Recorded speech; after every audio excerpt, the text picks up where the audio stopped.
Madame, Monsieur, bonsoir et bienvenue sur Nyon Région Télévision pour un nouveau débat.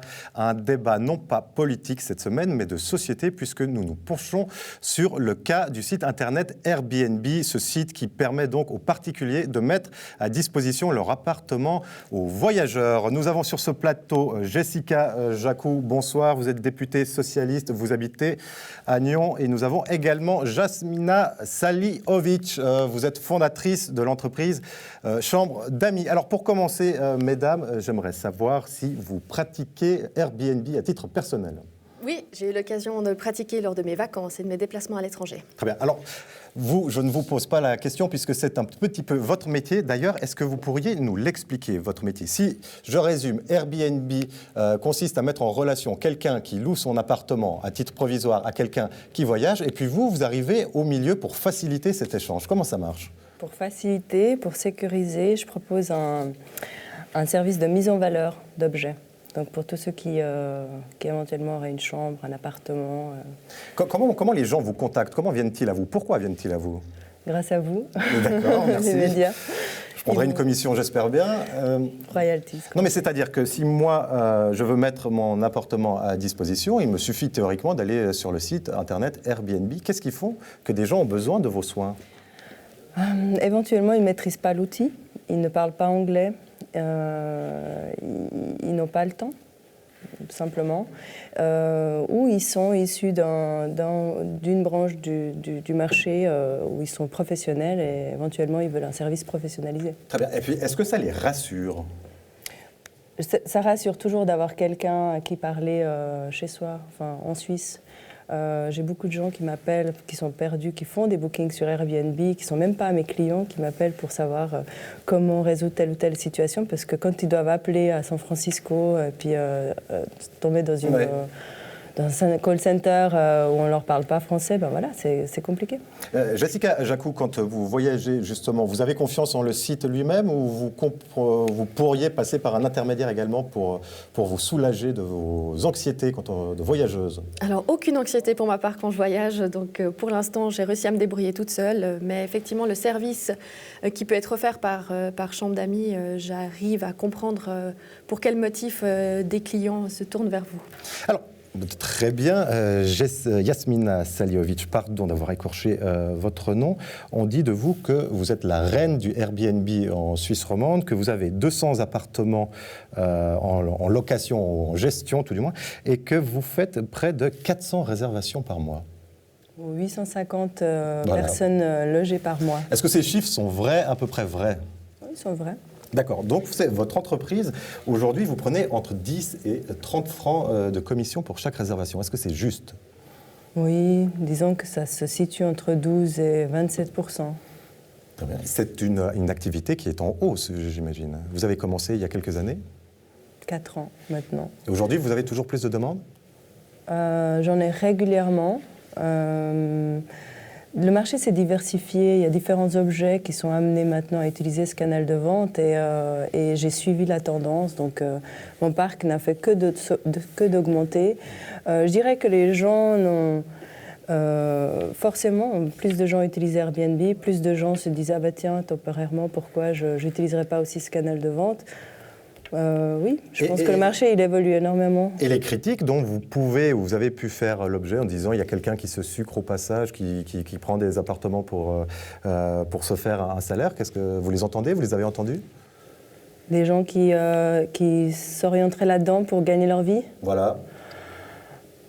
Ben oui, je pense, oui. Il y a énormément de gens qui pourraient avoir l'idée. Après, c'est un autre métier, c'est des complications et des paramètres d'un nouveau métier.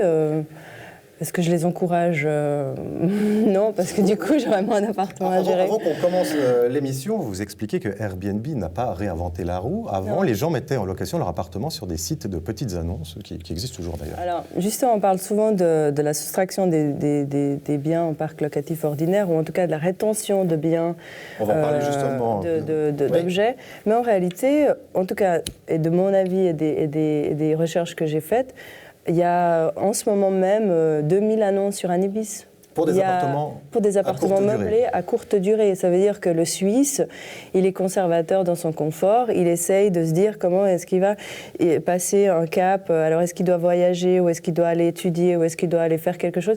Il va garder cet appartement en attendant et il va le mettre sur un canal de vente qui est un Ibis ou Airbnb. C'est juste un canal de vente et ça n'est rien d'autre. Il n'y a rien de plus. Par contre, les couples qui se mettent ensemble et qui éventuellement ont un appartement qui pourraient remettre sur le marché locatif puis qu'ils ne le font pas, encore une fois, c'est un autre métier. Ils vont être confrontés à un tas de problématiques de voisinage et d'autres. Cette rétention va être temporaire.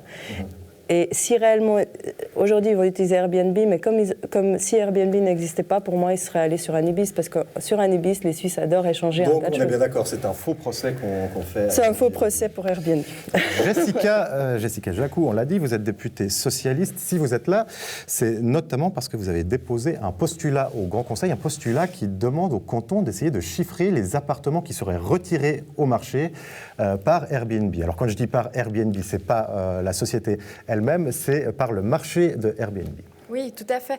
Je pense que c'est important en préambule de bien définir quelles sont les activités d'une plateforme comme Airbnb. Il y a peut-être des personnes qui mettent à disposition sur Airbnb de temps à autre leur appartement lorsqu'ils partent eux-mêmes en vacances. Il y a des personnes qui mettent à disposition une chambre parce qu'un enfant est parti, qu'une place est libérée et qu'il y a la possibilité de pouvoir accueillir une personne pendant une durée déterminée.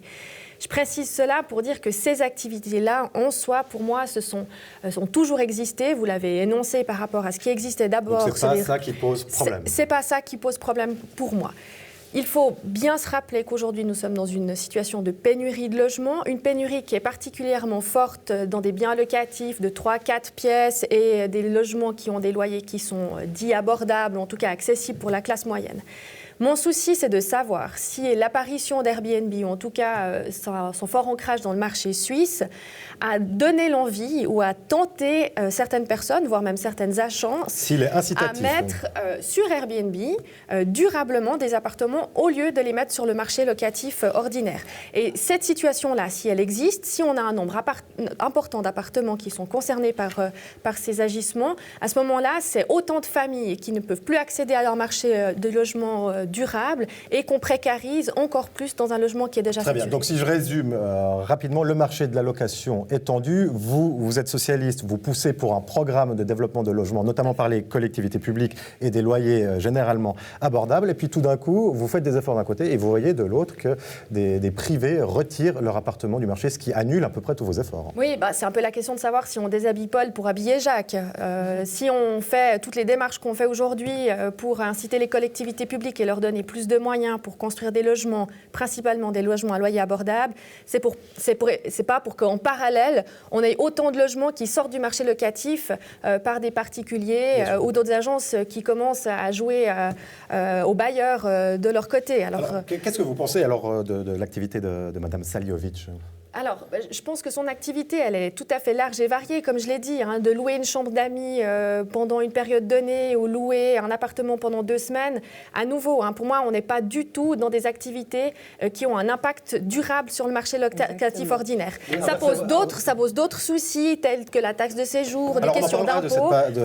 Mais pour moi, ce n'est pas l'axe de mon intervention. Très bien. Madame, qu'est-ce que vous en pensez ? Justement, je voulais exactement apporter cet élément-là, c'est que sur mon expérience de 4 ans, je peux vous dire que les choses mises en place pour faire de la rétention d'objets, elle est réellement temporaire. C'est-à-dire que c'est une solution temporaire pour un propriétaire, pour un locataire.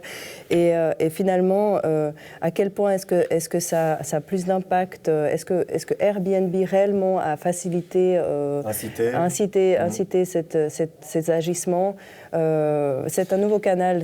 Mais est-ce qu'on a des chiffres ? Je ne peux pas apporter la preuve absolue que non. Quoi. On s'est renseigné auprès de l'Office du tourisme de Nyon Région Tourisme, qui dit avoir fait un pointage il y a une année et estimé que seule une centaine d'appartements dans le district de Nyon sont sur Airbnb. Et on ne nous dit pas si ces appartements sont retirés de manière permanente ou simplement provisoire. Dans tous les cas, ça n'effraie pas pour l'instant Nyon Région Tourisme. Vous croyez, vous, vraiment que Airbnb, l'incitation de mettre son appartement sur le marché, va anéantir les politiques de logement ? Vraiment ?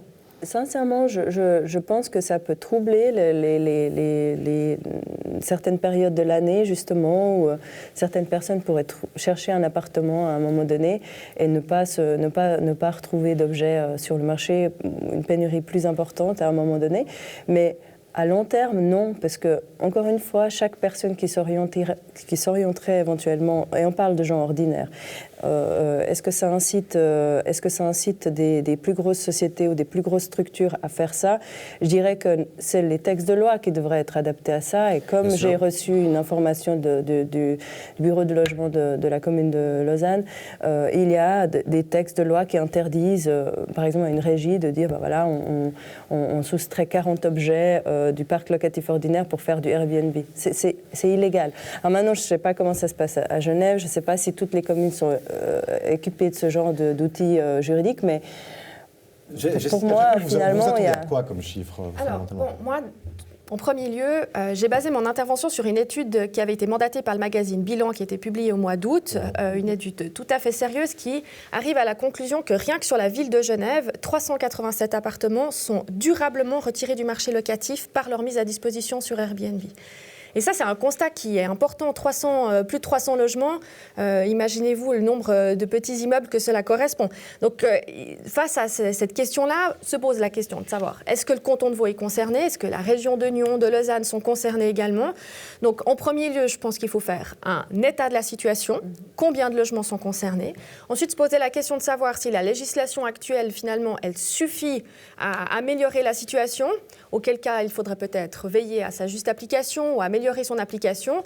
Et puis, c'est que, in fine, qu'on arrivera peut-être à la conclusion qu'il faut une nouvelle réglementation. Mais je pense qu'on n'en est pas. Là, pour l'instant, il y a un état des lieux qui doit se faire. On doit aussi rassurer les gens, rassurer ceux qui cherchent désespérément un logement, que ce n'est pas uniquement parce que d'autres... Est-ce que vous comprenez ça, les gens dans une certaine forme de précarité ou tout du moins en changement de vie, qui ont besoin de se loger, passent par Airbnb, demandent des locations de 3 à 6 mois parce qu'ils ne le trouvent pas, évidemment, sur le marché? Mais bien entendu que je le comprends, mais on doit lutter contre ça. C'est inadmissible de rester dans une société où on impose aux gens qui cherchent une solution durable pour se loger. Je vous rappelle que le logement, ce n'est pas un bien luxueux, c'est un bien de première nécessité. Et on doit faire tout ce qui est en notre pouvoir pour éviter que la précarité du logement se poursuive dans notre région et dans notre canton. Très bien. Une question. Vous voulez réagir? Oui, je voulais juste savoir, par rapport à ce chiffre des 300 appartements disponibles... Sur Genève. Est-ce qu'on a réussi à identifier dans ces 300 appartements lesquels étaient éventuellement des appartements meublés déjà issus du parc, de la proposition, ou plutôt du produit du marché ordinaire, c'est-à-dire de l'appartement meublé? Parce que, par exemple, je travaille avec un propriétaire à Genève qui propose plus de 200 appartements meublés, mais depuis 20 ans déjà, sur le marché genevois pour tout ce qui est corporate et autres. Et ce sont des appartements meublés déjà dans les années 80. Et aujourd'hui, ils sont sur Airbnb. Donc, est-ce que ça fausse pas quelque chose? C'est juste la question que je me pose. Parce que il faut effectivement dire que, comme vous le mentionnez, que ces appartements de transition, entre guillemets, existaient déjà. Et qu'aujourd'hui, sur Airbnb, les locataires qui mettent à disposition leur appartement à titre provisoire reçoivent beaucoup d'appels des sociétés internationales basées sur l'arc lémanique, justement pour accueillir leurs travailleurs étrangers. Donc ça aide, ça participe un petit peu à l'intégration, si on veut voir les choses du bon côté. Énormément. Une question, est-ce que c'est légal? Qu'est-ce qu'on doit faire légalement pour respecter la loi, justement, quand on met son appartement en location? Alors, on doit payer la taxe de séjour. On doit payer la taxe de séjour. La première question au bureau des taxes de séjour. C'est-à-dire de son village ou de sa ville? Police du commerce. Alors, si vous êtes à Lausanne, le bureau de police du commerce est avec c'est dans les mêmes bureaux, la taxe de séjour. Chaque petite commune ne perçoit pas la taxe de séjour. Il y a des petites communes qui sont tellement petites que quand on les appelle pour leur dire écoutez, on aimerait bien payer la taxe de séjour, typiquement Chaiseray, juste à côté de Nyon. Oui, c'est on leur a demandé, ils ont dit vous êtes un hôtel? Non. Vous voulez ouvrir une auberge? Non.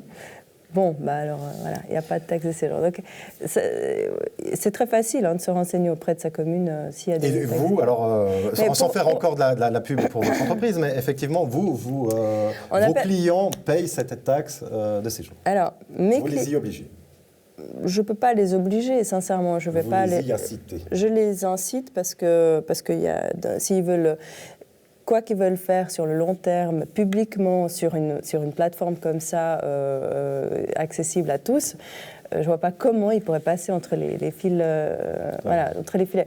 Mais personnellement, je ne suis pas non plus. Ce n'est pas mon métier non plus d'aller faciliter. Les bureaux de taxes de séjour doivent avoir un traitement égalitaire face à tous les utilisateurs d'Airbnb. Ça veut dire que si je dis à mes clients, allez gentiment payer la taxe de séjour, j'aimerais bien que les taxes de séjour disent aussi aux autres utilisateurs, pas seulement vos clients. Soyez tous avertis que vous devez aussi payer. En somme, les collectivités publiques, les autorités ne mettent pas encore les moyens à disposition pour récolter ou pour tout du moins aller... C'est mon avis absolu parce que c'est absolument pas égalitaire. En tout cas, dans ma position, c'est qu'on me dit, dites-nous qui fait du Airbnb. Donc on vous incite un peu à la délation.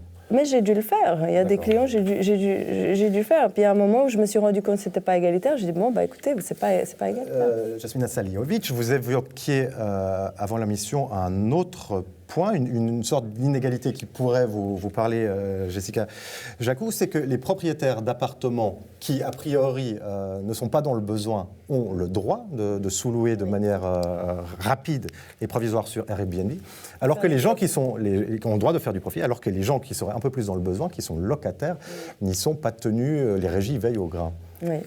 C'est quand même dingue. On a un outil comme ça, c'est possible de le faire temporairement sans réellement avoir un impact extraordinaire, parce que celui qui me dit qu'il a réussi à gagner sa vie en louant... Ça met du beurre dans les épinards. Ça met du beurre dans les épinards. Donc pour ces familles-là, ou pour cette classe moyenne-là qui aurait peut-être besoin temporairement juste d'avoir un petit coup de pouce, elle n'a pas le droit. Et par contre, un propriétaire qui a plusieurs appartements, qui se dit « Ah, bah tiens, je vais augmenter mon profit. » Jessica Jacou, qu'est-ce que vous en pensez? Moi, ça me dépasse un peu. On se trompe de cible. On se trompe de cible. Ce qu'il faut faire pour aider la classe moyenne, c'est de lui permettre de se loger à des prix raisonnables. Et c'est sur cet axe-là qu'il faut agir et non permettre à la classe moyenne de mettre un appartement ou une partie de son appartement plus facilement à disposition pour Airbnb.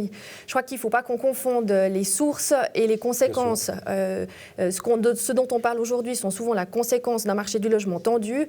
Et puis, pour moi, il faut agir aux sources de cette pénurie et non commencer à mettre des sparadraps sur toutes les petites failles qu'on peut constater au fur et à mesure du temps. Parce que fondamentalement, on ne peut pas en vouloir à quelqu'un de se débrouiller comme il peut pour faire rentrer un petit peu d'argent, on est bien d'accord? Non, mais alors, il n'est pas question de vouloir attaquer les gens qui se débrouillent un tout petit peu pour faire rentrer un petit peu d'argent. Je vous rappelle que le texte Mon Postulat s'attaque principalement et uniquement à des logements qui sont retirés de manière pérenne et quasiment définitive du marché locatif.